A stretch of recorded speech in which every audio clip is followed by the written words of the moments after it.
Good morning. This is May Dultalau from YesFinanciallyFree.com here talking about from the book Memoirs of Extraordinary Popular Delusions and Madness of Crowds by Mackay. We are on page 118 of the chapter called The Alchemists. I've been reading this book this summer. So if you want to see all the readings all in one place, I would suggest you go to my blog, YesFinanciallyFree.com. There's more than one reason to go there. You get a free ebook when you go and you put in your first name, email address, and hit the big red yes button on the right side. Then you'll get on my email list as well. So free ebook, Working Parents Guide to Financial Freedom sent to you. A little bit about myself. I live in Waikiki with my husband, Jamal, and our 7-year-old son, Jordan. He's in the back there. He said hi earlier. Yeah, and we live in this 2-bedroom condo that we own. We own another 1-bedroom down the street, which is an Airbnb business. But back in 2011, I owned no property, never had. Was in debt over $40,000, credit cards. And so I've dreamed of owning property. By 2016, paid off all the debt and quit my job. December 23rd was my last day. We'd improved our net worth by over $500,000, and we were making almost $500 a month in passive income. So I started coaching clients to do what I did, which is create passive income at the same time that you're paying off debt, at the same time that you're improving your net worth. Create a financial freedom pathway, lifestyle, so that you can do things like quit your job if you want to try something else. For me, I wanted to focus on this business and have more time with Jordan. So that's my story. I want you to know that I'm here to help you. If you want to become financially free, if you want to learn how to do what I just said, then go to YesFinanciallyFree.com and check out more information there. I have a products page where I sell my training programs. There's also a lot of free information. Like I said, free ebook. It's a blog, lots of free articles. So check it out. All right, I'm here for you. So today we're going to start reading. We're talking about alchemists. Now, this book is all about talking about what people have done, all for basically greed, when people go crazy over money and what the things that they do. This chapter, he's talking about people who spent their lives or part of their lives focused on alchemy, changing metals into gold. So it's like a history. Here's George Ripley's story. While alchemy was thus cultivated on the continent of Europe, it was not neglected in the Isles of Britain. Since the time of Roger Bacon, it had fascinated the imagination of many ardent men in England. In the year 1404, an act of parliament was passed declaring the making of gold and silver to be a felony. Great alarm was felt at that time lest any alchemist should succeed in his projects and perhaps bring ruin upon the state by furnishing boundless wealth to some designating tyrant who would make use of it to enslave his country. This alarm appears to have soon subsided, for in the year 1455, King Henry VI, by advice of his council and parliament, granted 4 successive patents and commissions to several knights, citizens of London, chemists, monks, mass priests, and others to find out the philosopher's stone and learn so, to the great benefits of the patent of the realm, and enabling all the king to pay all the debts of the crown in real gold and silver. Prynne, in his Aurum Reginae, observes as a note to this passage that the king's reason for granting this patent to ecclesiastics was that they were such good artists in transubstantiating bread and wine in the Eucharist, and therefore the more likely to be able to effect the transmutation of baser metals into better. No gold, of course, was ever made, and the next year the king, doubting very much of the practicability of the thing, took further advice and appointed a commission of 10 learned men and persons of eminence to judge and certify to him whether the transmutation of metals were a thing practicable or no. It does not appear whether the commission ever made any report upon the subject. In the succeeding reign, an alchemist appeared who pretended to have discovered the secret. This was George Ripley, the canon of Bridlington in Yorkshire. He studied for 20 years in the universities of Italy, was a great favorite with Pope Innocent VIII, who made him one of his domestic chaplains and master of the ceremonies in his household. Returning to England in 1477, he dedicated to King Edward IV his famous work, The Compound of Alchemy, or the 12 gates leading to the discovery of the philosopher's stone. These gates he described to be calcination, solution, separation, conjunction, putrefaction, congelation, cibation, sublimation, fermentation, exaltation, multiplication, and projection, to which he might have added botheration. The most important process of all, he was very rich and allowed it to be believed that he could make gold out of iron. Fuller, In his Worthies of England says that an English gentleman of good credit reported that in his travels abroad he saw a report in the island of Malta, which declared that Ripley gave yearly to the knights of that island and of Rhodes the enormous sum of 100,000 pounds sterling to enable them to carry on the war against the Turks. In his old age, he became an anchorite near Boston and wrote 25 volumes upon the subject of alchemy, the most important of which is Duodecim Portorum, already mentioned. Before he died, he seems to have acknowledged that he had misspent his life in this vain study and requested that all men, when they met with any of his books, would burn them, or afford them no credit, as they had been written merely from his opinion and not from proof, and that subsequent trial had made manifest to him they were false and vain. Basil Valentine. Germany also produced many famous alchemists in the 15th century, the chief of whom are Basil Valentine, Bernard of Treves, and Abbot Trithemius. Basil Valentine was born in Mayence and was made prior of St. Peter's at Erfurt about the year 1414. It was known during his life that he diligently sought the philosopher's stone, that he had written some works upon the process of transmutation. They were thought for many years to be lost, but were after his death discovered enclosed in the stonework of one of the pillars of the abbey. They were 21 in number and are fully set forth in the third volume of Langlet's History of the Hermetic Philosophy.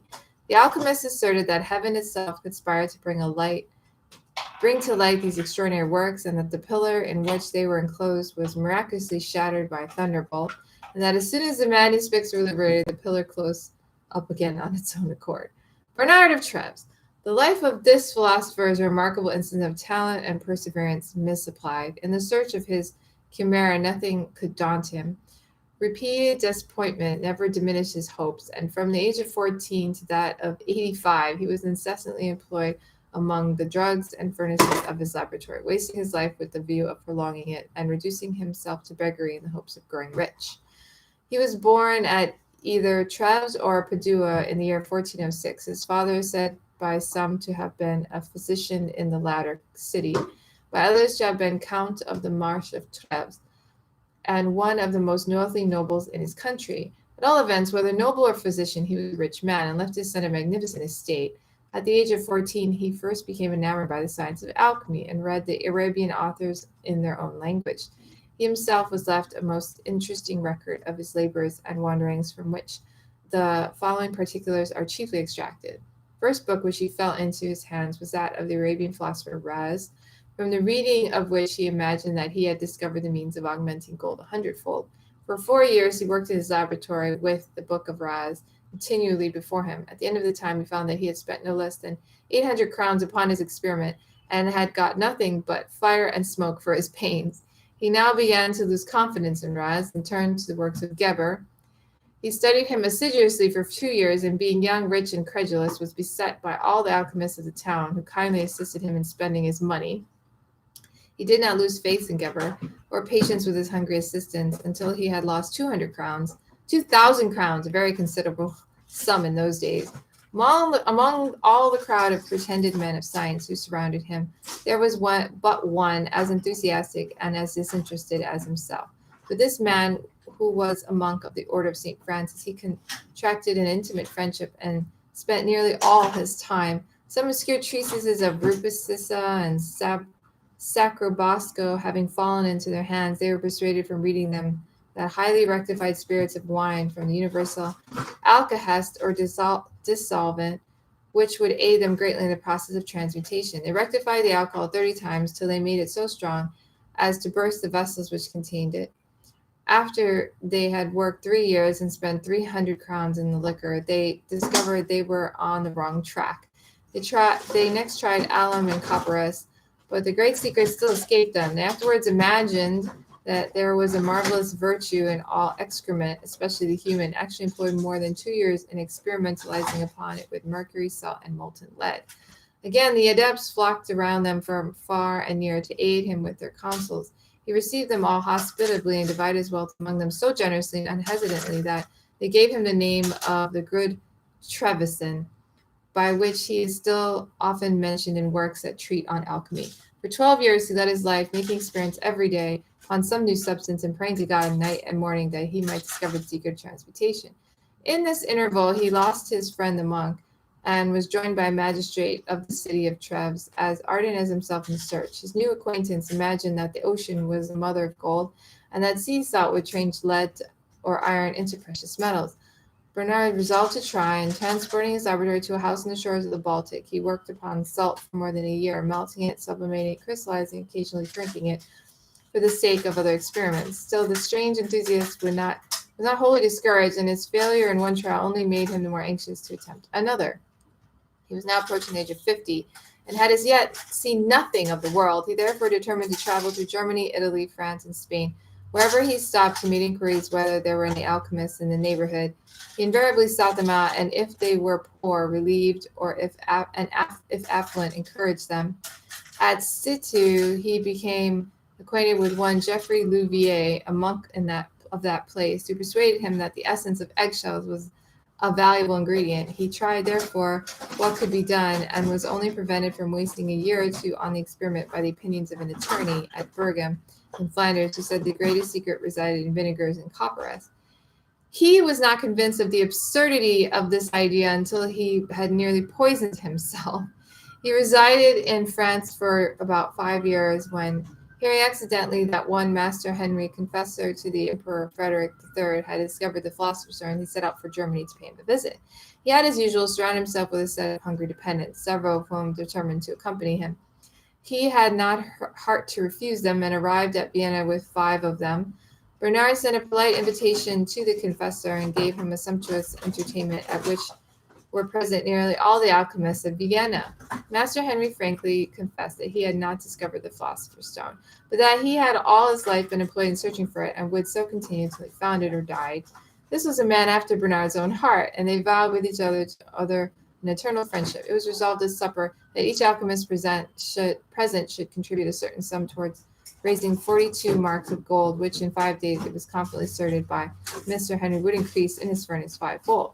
Bernard, being the richest man, contributed the lion's share, 10 marks of gold, Master Henry 5, the others 1 or 2 apiece, except the dependents of Bernard, who were obliged to borrow their quota from their patron. The grand experiment was duly made. The golden marks were put into a crucible with a quantity of salt, copperas, aquaphors, eggshells, mercury, lead, and dung. The alchemist watched this precious mess with intense interest, expecting that it would agglomerate into one lump of pure gold. At the end of 3 weeks, they gave up the trial on some excuse that the crucible was not strong enough, or that some necessary ingredient was wanting. Whether any thief had put his hand to the crucible is not known, but it is alleged that the gold found therein at the close of the experiment was worth only 16 marks instead of the 42 which were put in there in the beginning. Bernard thought he made no gold at Vienna, made away with a very considerable quantity. Though he made no gold at Vienna, made away with a considerable quantity. He felt the loss so acutely that he vowed to think no more of the philosopher's stone. This wise resolution he kept for 2 months, but he was miserable. He was in the condition of the gambler who cannot resist the fascination of the game while he has coin remaining, but plays on with the hope of retrieving former losses, till hope forsakes him and he can live no longer. He returned once more to his beloved crucibles, and resolved to prosecute his journey in search of a philosopher who had discovered the secret and would communicate it, so zealous and perseverant as adept as himself. From Vienna he traveled to Rome, and from Rome to Madrid. Taking ship at Gibraltar, he proceeded to Messina, from Messina to Cyprus, from Cyprus to Greece, from Greece to Constantinople, and thence into Egypt, Palestine, and Persia. These wanderings occupied him about 8 years. From Persia, he made his way back to Messina, and from thence into France. He afterwards passed over into England, still in search of his great chimera, and this occupied 4 more years of his life. He was now growing both old and poor, for he was 62 years of age, and had been obliged to sell a great portion of his patrimony to provide for his expenses. His journey to Persia had cost upwards of 13,000 crowns, about 1/2 of which he had been fairly melted in all his devouring furnaces. The other half was lavished upon the sycophants that made it his business to search out in every town he stopped at. On his return to Treves, he found to his sorrow that, if not an actual beggar, he was not much better. His relatives looked upon him as a madman, refused to even see him, too proud to ask for favors from anyone, still confident someday or other he would be the possessor of unbound wealth. He made up his mind to retire to the island of Rhodes, where he might, in the meantime, hide his poverty from the eyes of the world. Here he might have lived unknown and happy, but as ill luck would have it, he fell in with a monk, as mad as himself, upon the subject of transmutation. They were, however, both so poor that they could not afford to buy the proper materials to work with. They kept up each other's spirits by learned discourse of the Hermetic philosophy and in the reading of all the great authors who had written upon the subject. Thus did they nurse their folly, as the good wife of Tam O'Shanter did her wrath, to keep it warm. After Bernard had resided over a year in Rhodes, a merchant who knew his family advanced him a sum of 8,000 florins on the security of the last remaining acres of his formerly large estate. Once more provided with funds, he recommenced his labors with all the zeal and enthusiasm of a young man. For 3 years, he hardly stepped out of his laboratory. He ate there, slept there. He did not even give himself time to wash his hands and clean his beard. So intense was his application. It is melancholy to think that such a wonderful perseverance should have been wasted in so vain a pursuit, and that energy so unconquerable should have had no worthier field to strive in. Even when he had fumed away his last coin and nothing left in perspective to keep his old age from starvation, hope never forsook him. He still dreamed of ultimate success and sat down a gray-headed man of 80 to read over all the authors of the Hermetic Mysteries from Gerber to his own day, lest he should have misunderstood some process, which it was not yet too late to recommence. The alchemists say that he succeeded at last and discovered the secret of transmutation his 82nd year. They add that he lived 3 years afterwards to enjoy his wealth. He lived, it is true, to this great age, made a valuable discovery, more valuable than gold or gems. He learned, as he himself informs us, just before he had attained his 83rd year, that the great secret of philosophy was contentment with our lot. Happy would it have been for him if he had discovered it sooner and before he became decrepit, a beggar, and an exile. He died at Rhodes in the year 1490, and all the alchemists of Europe sang elegies over him and sounded his praise as the good Trevisan.